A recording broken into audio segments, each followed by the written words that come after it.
வாலிப கவிஞர் வாலி அவர்கள் ஆரம்ப காலகட்டத்தில் சென்னைக்கு வந்து பாடலாசிரியராக பல முயற்சி எடுத்தாரு. ஆனா எந்த முயற்சியும் கை கொடுக்காததால இறுதியா கவிஞர் கண்ணதாசன் கிட்டே உதவியாளரா சேர்றதுக்கான ஒரு வாய்ப்பு கிடைச்சது. ஆனாலும் வாலி அவர்கள் யார்கிட்டயும் உதவியாளரா சேராம தானே முயற்சி செஞ்சு பாடலாசிரியர் ஆனாரு. வாய்ப்புகள் கிடைக்காம விரக்தியில திரும்பி ஊருக்கே போயிடலான்னு வாலி அவர்கள் முடிவு செஞ்சப்போ அவர் யார்கிட்ட உதவியாளரா சேர மறுத்தாரோ அவரோட பாடல் வரிகளே தான் வாலி அவர்களுக்கு புத்துணர்ச்சியை கொடுத்தது.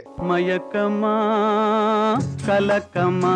இது மட்டும் இல்லாம வாய்ப்பு தேடிட்டு இருந்த காலகட்டங்கள்ல அன்னைக்கு பிரபலமா இருந்த இசையமைப்பாளர் ஸ்ரீனிவாசன் கிட்ட வாலி அவர்கள் ஒரு பாடலை பாடி காமிச்சிருக்காரு.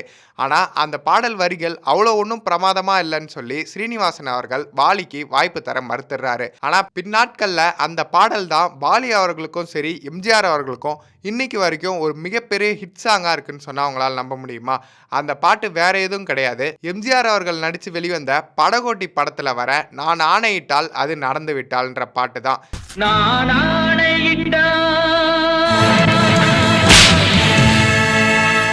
இந்த வாலி அவர்களின் வாரத்துல அவரை பத்தின தெரியாத பல தகவல்களை தெரிஞ்சுக்க சினிமா போகன் சேனலை சப்ஸ்கிரைப் பண்ணுங்க.